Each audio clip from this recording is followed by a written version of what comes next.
Rebonsoir tout le monde. Bonsoir. Bonsoir. Alors Alain, tu voulais nous dire que tu étais où? Alors je suis assis dans la voiture, mais je suis au lac d'Ossegor. Wow. Ah bien, il fait beau là. Un bon petit pique-nique. Et après je vais aller manger des huîtres. Bien programme. Eh bien, justement, avant qu'on commence, Nathalie disait qu'il y avait un appel de la mer aussi. Vas-y, je te laisse parler, Nathalie. Oui, je disais que j'avais envie d'aller trempouiller mes pieds dans l'océan. Et je compte le faire demain. Et comme je suis gourmande, je me suis renseignée savoir s'il y avait un bon glacier aussi. Voilà, donc demain, c'est mon petit programme. Voilà, ça va peut-être me prendre qu'une heure et demie, mais peu importe. Oui, il y a cet appel de l'océan. Donc allons-y, écoutons-nous. Il fait beau temps comme aujourd'hui. J'espère. En plus, je viens de dire, enfin Nathalie, je viens de dire à un moment difficile, j'ai accompagné Mélanie qui vient de mourir. Voilà. Ah. Voilà. Donc j'en sors. Je sors de l'hôpital. D'accord. Donc besoin justement de se retrouver dans le cocon et de... Donc voilà. Voilà. Donc au lieu de rentrer chez moi et puis de mouliner, j'ai décidé de venir vivre et profiter de la vie, et de faire plaisir et de profiter du soleil, du fond du bassin de Segor. Voilà. Voilà. Et oui. Mais se promener dans la nature est un soin naturel et extrêmement bénéfique. On n'y pense pas suffisamment. Quand ça va pas, justement, aller dans la nature, marcher comme ça, au bord de l'eau, d'un lac, en forêt, ou même si on est en ville, trouver un peu de verdure, c'est un soin naturel et marcher tête haute, surtout, même si ça va pas. Marcher tête droite. Et regarder un peu, moi je trouve que ça apporte beaucoup de calme et de sérénité et ça nous recentre un petit peu. Voilà. Il s'appelle comment cet ami? Je disais, il s'appelle comment cet ami? Pardon? Il s'appelle comment cet ami? Il s'appelle, c'est très rigolo parce que je confonds chaque fois, il s'appelle Guy René. Je ne sais jamais quel est son prénom et son nom. On va penser à lui. Voilà. Très fort. Voilà. Le pauvre, il a lutté. Ah là là, la vie, voilà. C'est, du coup, c'est pour ça que se reconnecter à ses essentiels et savoir qu'est-ce qu'on veut pour pas avoir de regrets. D'ailleurs, il n'y a pas de hasard, toujours on revient là-dessus. Entre parenthèses, j'ai acheté le loto, le vendredi 13. Ah, oui. Ah, il est mort le vendredi 13. Et en fait, je ne savais pas qu'il était sur la fin. À midi, il y a une personne que j'avais invité à déjeuner, Nathalie connaît, à la résidence. Et si je n'avais pas déjeuné là où tu connais dans la salle à manger, je n'aurais pas vu sa fille venir faire ce qu'il a fait.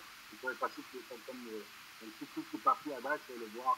Il n'y a pas de hasard, oui. Donc j'aurais déjeuné comme d'habitude, à la pièce à côté avec les autres, je ne l'aurais pas su. Il fallait que tu le saches. L'univers l'a envoyé et voilà. Il fallait que je le sache parce que je l'aurais su, mais après. Et oui. Donc là, j'étais avec les deux filles et puis moi, enfin voilà. Voilà. Donc comme ça, tu n'auras pas de regrets, tu auras été là, quoi. Tu auras été là. Elle ne savait pas nécessairement, mais en plus, original de l'histoire, c'était mon compagnon de table ici, et surtout, ça a été mon ancien banquier en 1976, à Agen pendant 2 ans. Et on l'a su que 2 mois après qu'on soit ensemble, la résidence. Ah, le monde est petit. Des retrouvailles. Non, c'est un tout. Ouais, voilà, c'est comme ça. Donc la question du jour, c'était quoi déjà Alors la question du jour, qui a envie de la lire? Pardon? Allez, je la lis. Allez Nathalie, on te laisse la parole. Alors, c'est le 11e jour, hein, on est bien d'accord. Oui. Hein. C'est ça. Donc, quels sont tes plus gros challenges? Qu'est-ce que tu en as retenu? Alors, ben moi, ça me rappelle un peu la question d'hier, quand on a parlé de réussite. Mhm. Et parce qu'on parle des challenges accomplis, hein, ce qu'on a accompli. Ben moi, je reviens un peu, c'est au niveau professionnel. Voilà. Ce que j'en ai retenu, c'est que, comme beaucoup de personnes, je pense, hein, ce que je vais dire, mais en même temps, c'est exact. C'est beaucoup de motivation, c'est beaucoup de persévérance. C'est un investissement. Alors, quand je parle d'investissement, je ne parle pas pécuniaire, hein, je parle d'un investissement personnel et j'irais même temporel parce que quelquefois, ça peut être chronophage aussi. Mhm. Mais c'est tout ça. Voilà, c'est tout ça. C'est mettre tout en œuvre pour atteindre l'objectif qu'on s'est fixé. Voilà ce que j'ai retenu de mes traits de caractère, de ce que je suis capable de faire. Ou pas d'ailleurs. Aussi, parce qu'il y a des choses où on est plus à l'aise ou d'autres. Donc, on se découvre soi-même. Quand on se met des objectifs comme ça, des challenges, on se découvre. On se découvre et voilà, on utilise des capacités que l'on a déjà ou des traits de caractère et puis on peut en découvrir d'autres. Et ça, c'est beau. Ça, c'est beau. C'est vrai Voilà. que tu parles, Nathalie, souvent de challenge professionnel, mais au niveau personnel, t'as pas eu de belles réussites? Pour moi, ma plus belle réussite, c'est un peu hier, c'est ma fille, ça c'est sûr.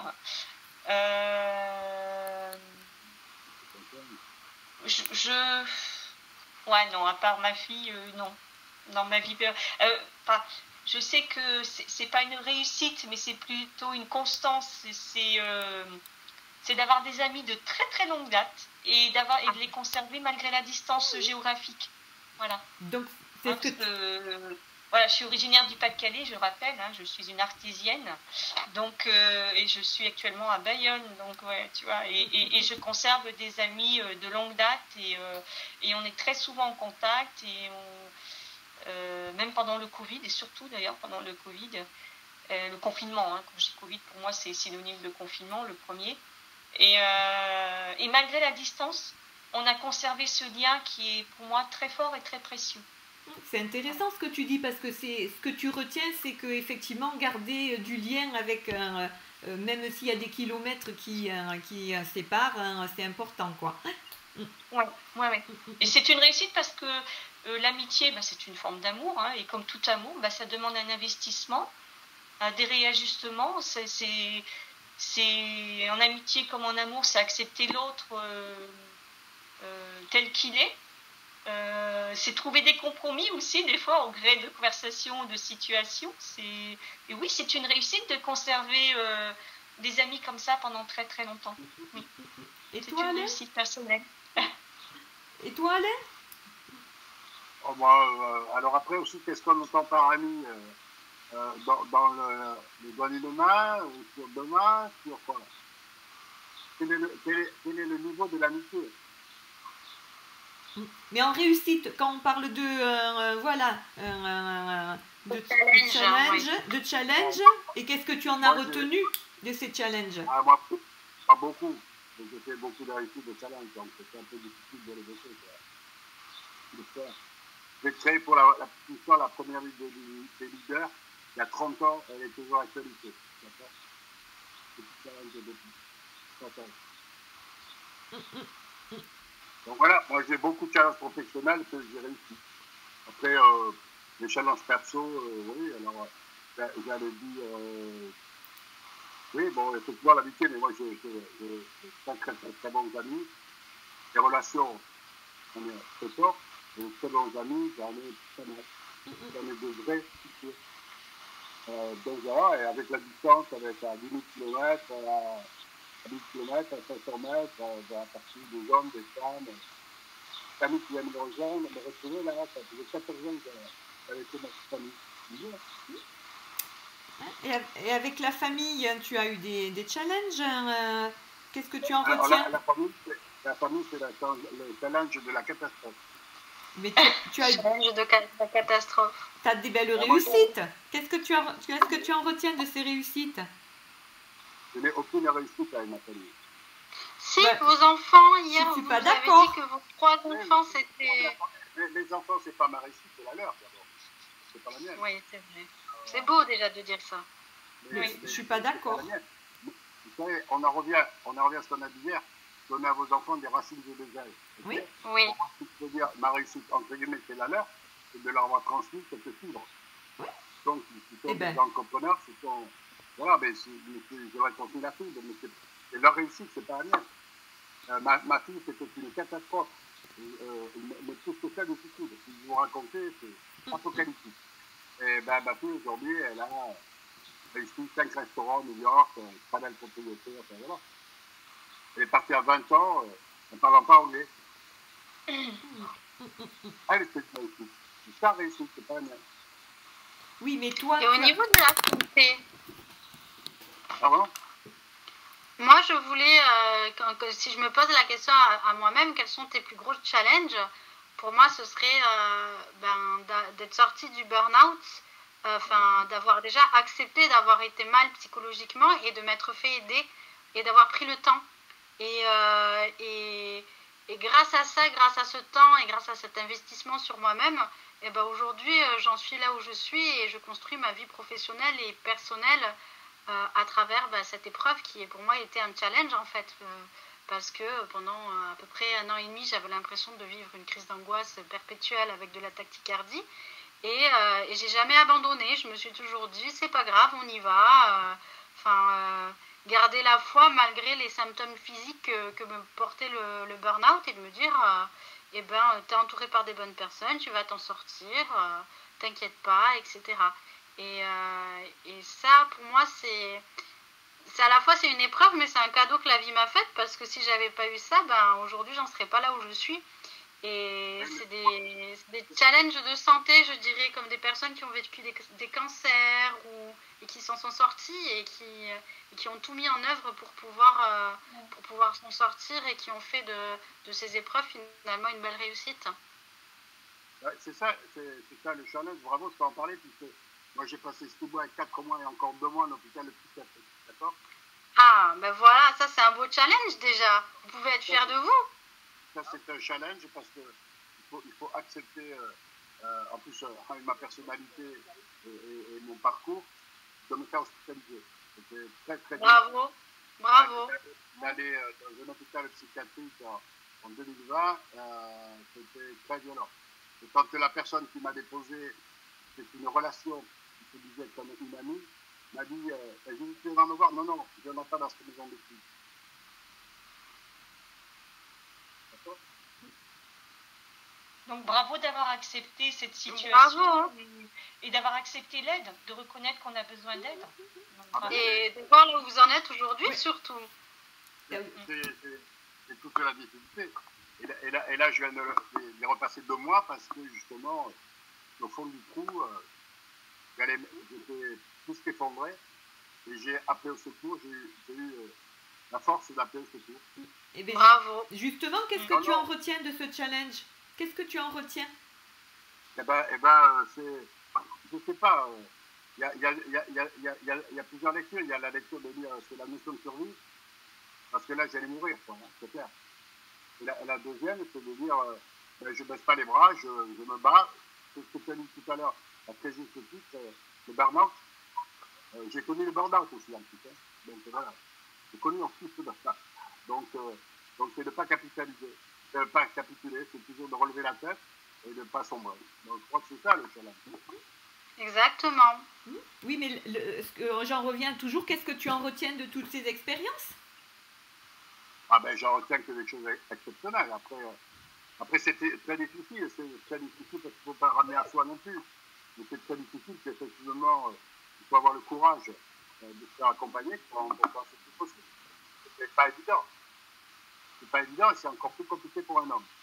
Donc ce que tu retiens, c'est que oser demander de l'aide te fait survivre, quoi. Ah voilà. C'est très difficile. Hein. Enfin, toi qui as eu le burn-out, tu sais ce que c'est. Oui. C'est exactement ça, et ça en revient aussi à ce que vous avez dit en début de semaine, que pour réaliser un défi ou pour réaliser son rêve, il faut 3 choses. Il faut de la confiance en soi, sortir de sa zone de confort et être bien accompagné. Et c'est le plus difficile finalement, c'est d'accepter de demander soit de l'aide ou d'être accompagné. Mais quand on est accompagné par les bonnes personnes, ou s'accompagner soi-même déjà, c'est un premier pas. Et déjà pour ça, vous pouvez vous féliciter. Je pense qu'on peut tous se féliciter d'accepter d'être accompagné. Ouais. C'est ça. Oui, c'est ça. Parce que tout le monde n'accepte pas d'être accompagné. Et surtout pour un homme, ouais, c'est. Il y a beaucoup de tabous autour de ça, et je trouve qu'aujourd'hui, de plus en plus, voilà, ça se brise. D'ailleurs, je ne sais pas si vous connaissez cette série qui s'appelle En thérapie. Non, c'est sur Netflix. C'est une série sur Arte. Non, c'est sur Arte. Et elle est super. Et je vous la conseille. C'est des séances de de psychanalyse chez un psychiatre. Enfin, c'est une série. Et elle est super. Et dans la 2e saison, il y a un homme de 75 ans, pareil, qui est chef d'entreprise, etc., qui accepte de se faire suivre. Et c'est exceptionnel, enfin, la façon dont c'est mené. Je trouve que c'est génial, et que ça permet d'ouvrir un petit peu les esprits et les consciences à ce niveau-là. Ça démocratise un petit peu la notion de psychothérapie, de psychanalyse, et surtout d'aide. Ouais, mais c'est ça. En fait, c'est ce que j'ai fait, quoi. Donc, bravo. Et bravo d'en parler, surtout. Oui, parce qu'il faut du courage aussi d'en parler, bien sûr. C'est très, très vite. À ce propos d'en parler, je rebondis sur l'aide à tous les domaines, que ce soit psychologique ou physique. J'ai donc visionné les 2 vidéos, et donc du jeune homme là, David, et de cette jeune femme admirable, avec ce grave accident qu'elle a malheureusement subi à 17 ans. Elle était toute jeune, et c'est un magnifique témoignage, mais franchement, franchement, alors elle le dit, c'est pas facile tous les jours, mais pareil, elle a été accompagnée, il y a son papa, c'est une battante, elle voulait, elle s'est mis le challenge de remarcher, voilà, et c'est Alain, si vous ne l'avez pas pris le temps, ça dure à peine 20 minutes, vraiment, c'est magnifique. Vous savez, là, on va pas prendre le temps, mais moi j'ai la réalité avec moi, d'une expérience de type exceptionnelle. Donc, c'est l'exemple avec moi. C'est un de mes meilleurs amis. C'est une chaise roulante, d'accord, depuis l'âge de 20 ans. Qui aujourd'hui est un cancer qui a été opéré depuis 15 mois, et qui est aujourd'hui avec un cancer de la nuque et du périnée qui a été ouvert, etc., qui est dramataire. C'est un garçon à 20 ans, il est très chaise roulante, ça n'a pas empêché qu'il a été agent de Claude Nougaro et du Tournette toute sa vie dans ce domaine-là. Et moi, j'ai l'exemple de ce gars qui est exceptionnel, que j'ai fréquenté. Voilà, donc, moi, j'ai l'histoire à côté de moi. C'est pour ça que ce matin, donc, moi, je souffre parce que je ne peux pas marcher. Je trouve que il n'y a rien à côté de lui qui ne peut pas se lever. Donc, voilà. Il n'y a pas de petite souffrance, oui. Voilà. Donc voilà, ça permet de relativiser, et on revient à toujours cette notion dont j'ai pris conscience en clinique. C'est très récent d'ailleurs, il y a un mois, ici et maintenant. Donc je suis ici à Haussegor et je vais manger les œufs. Voilà. Eh bien, écoute. On va finir par cette belle phrase, je pense, ce soir, comme hier, donner à ses enfants des racines et des ailes. Et ce soir, on va finir par l'instant présent, et on va vous laisser aller manger des œufs, et surtout vous ressourcer, prendre soin de vous pour cette soirée, et on va penser à tout aussi, je pense. J'ai accompagné un ami qui est en train de mourir. Voilà. C'est l'instant présent. Bravo. De sortir et d'avancer. Là, c'est fini, je suis là, je suis super bien, quoi. Je suis super bien, il fait un temps magnifique, il fait beau, j'adore les œufs. Voilà, quoi. Devant le... Je bois un petit coup de vin blanc quand même. Ah bah oui, en honneur de Tom. Voilà. En tout cas, merci. Et puis c'est bien d'échanger, de partager de nos expériences, de nos visions, de voir comment on voit les choses. Et puis il y a l'intérêt aussi, c'est les différences d'âge. et le masculin et le féminin aussi. Hein, c'est pas, exactement, oui. Parce qu'on n'a pas le même système biologique non plus. Hein. Exactement, oui. Ok. Voilà. Bon. Merci. Et bien, bonne soirée. Et puis, à demain. Hein? À demain. Nathalie, tu nous fais une petite photo, les pieds dans l'eau? Ciao, Tu nous... Voilà. merci à vous. Ciao, ciao. Ciao. Bonne soirée. Au revoir, à demain. Au revoir.